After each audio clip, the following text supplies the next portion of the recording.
দেশকাল নিউজে সবাইকে জানাচ্ছি স্বাগতম। আজকে যে পবিত্র ঈদুল ফিতর সেই ঈদগাহ ময়দানে কিন্তু আজকে যে পুরাতন যে বাণিজ্য মেলাটি রয়েছে সেখানে কিন্তু উত্তর সিটি কর্পোরেশনের পক্ষ থেকে যে আজকের যে একটি ঈদের জামাতের ঘোষণা করে এবং আপনারা জানেন যে এই ঈদগাহ ময়দানে কিন্তু প্রথমেই যে ঈদের জামাত অনুষ্ঠিত হচ্ছে এবং সেই জামাতকে ঘিরে কিন্তু সাধারণ মানুষের মধ্যে যে একটি অন্যরকম যে একটি আকাঙ্ক্ষা সেটি কিন্তু প্রতিফলিত হচ্ছে এবং সকাল থেকে কিন্তু এখানে যোগে যোগে যে সাধারণ যারা মুসলিমরা রয়েছেন তারা কিন্তু এই ঈদগাহ ময়দানে যুক্ত হচ্ছেন এবং সবাই আনন্দ সহকারে যেই পুরাতন যে বাণিজ্য মেলার মাঠটি রয়েছে সেখানে কিন্তু উপস্থিত হচ্ছেন এবং গতকাল কিন্তু ডিএনসিসির যে প্রশাসক রয়েছেন মোহাম্মদ এজাজ তিনি কিন্তু সংবাদ সম্মেলনে কিন্তু জানান নিরাপত্তার যেই বিষয়টি এবং এই যে আজকের এই যে ময়দানটি রয়েছে সেখানে কিন্তু প্রায় লাখো মানুষের একসাথে জামাতের যে প্রস্তুতি সেটি কিন্তু গ্রহণ করা হয় এবং সেই প্রস্তুতি গ্রহণ শেষে কিন্তু তিনি আরও জানান যে এর পরে কিন্তু একটি আনন্দ মিছিল সেই আনন্দ মিছিলও কিন্তু হওয়ার কথা এবং কিন্তু ঘোষণা তিনি দেন এবং সেই ঘোষণার সাথে কিন্তু এখানে আমরা জানি যে যিনি উপদেষ্টা রয়েছেন ক্রীড়া উপদেষ্টা আসিফ ঘোষ যে তিনি কিন্তু এখানে উপস্থিত হবেন এবং তিনিও কিন্তু যে আনন্দ মিছিল সেই আনন্দ মিছিলে যুক্ত হবেন এবং সকাল থেকে কিন্তু এই ঈদগাহ মাঠে যে পুরাতন যেই বাণিজ্য ঈদগাহ ময়দানটি রয়েছে সেখানে কিন্তু ধীরে ধীরে কিন্তু সব স্থান থেকে যারা ধর্মপ্রাণ মুসলিমরা রয়েছেন তারা কিন্তু এখানে উপস্থিত হয়েছেন এবং তারা কিন্তু এই প্রথমেই এখানে কিন্তু একসাথে কিন্তু এই জামাতে অনুষ্ঠিত নামাজ পড়বেন এবং সিটি কর্পোরেশনের পক্ষ থেকে কিন্তু সব ধরনের প্রস্তুতি সেই প্রস্তুতি কিন্তু গ্রহণ করা হয়েছে এবং সব ধরনের নিরাপত্তা ব্যবস্থাও কিন্তু সিটি কর্পোরেশনের পক্ষ থেকে এবং সরকারের পক্ষ থেকে কিন্তু নেওয়া হয়েছে। আমরা কিন্তু সকাল থেকে দেখছিলাম যে এই মাঠে কিন্তু বেশ সাধারণ মানুষ যারা মুসলিমরা রয়েছেন তারা কিন্তু এখানে ধীরে ধীরে যোগ দিচ্ছেন এবং এই যেই বাণিজ্য মেলার যেই ঈদগাহ ময়দানটি রয়েছে সেখানে কিন্তু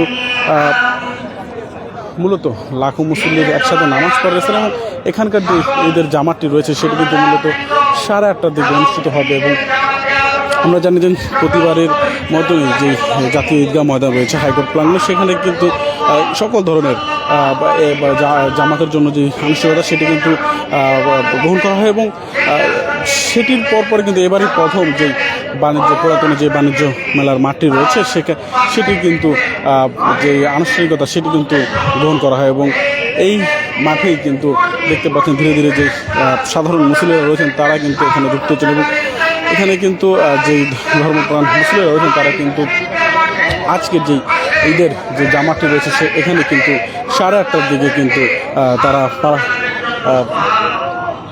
জামাতটি যেই পালন করবেন এবং সেই উদ্দেশ্যেই কিন্তু এখানে সকাল থেকে কিন্তু বিভিন্ন মিরপুরের বিভিন্ন আশেপাশের অঞ্চল এবং যে বিভিন্ন দূর দূরান্ত থেকে কিন্তু সাধারণ যে মুসলিমরা রয়েছেন তারা কিন্তু এখানে যুক্ত হচ্ছেন।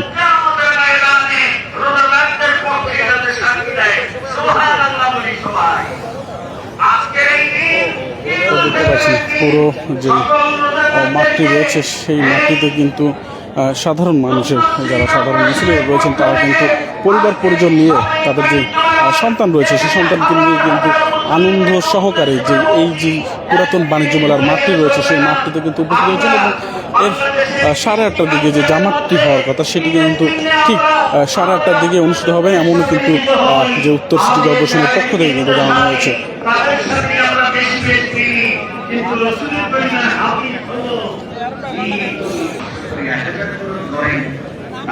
আপনারা দেখছেন যে এই যে পুরাতন বাণিজ্য মেলার মাঠটি রয়েছে সেখানে কিন্তু সর্বসাধারণের যে ভিড় সেটি কিন্তু দেখা যাচ্ছে এবং সবাই কিন্তু তাদের প্রয়োজন সহকারে কিন্তু এখানে উপস্থিত হয়েছেন এই যে নতুন যে ঈদগাহ মাঠটি রয়েছে সেখানে নামাজ পড়ার জন্য এবং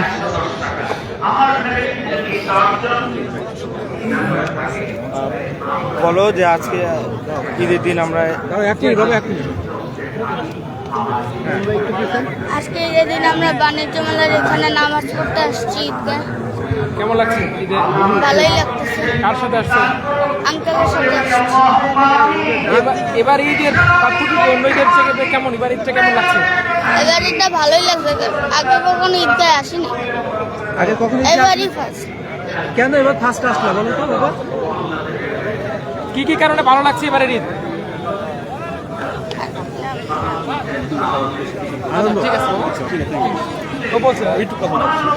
এই প্রথমেই এই পুরাতন বাণিজ্য মেলায় ঈদগার মাঠে জামাতের আয়োজন করা হয়। হ্যাঁ, হ্যাঁ। আপনারা কতটুকু আনন্দ ভোগ করছেন বা মানে আসলে আমার এই ঈদের এই ইয়াটা নিয়ে বা জামাতটাকে নিয়ে আমি বেশ এক্সাইটেড ছিলাম, হ্যাঁ, দীর্ঘদিন যাবত। এবং আমি বিভিন্নভাবে ফেসবুকের মধ্যে প্রচার প্রসারণা করছি এবং গতকালকে রাতেও আসছি, এসে এখান থেকে ভিডিও করে নিয়ে গেছি।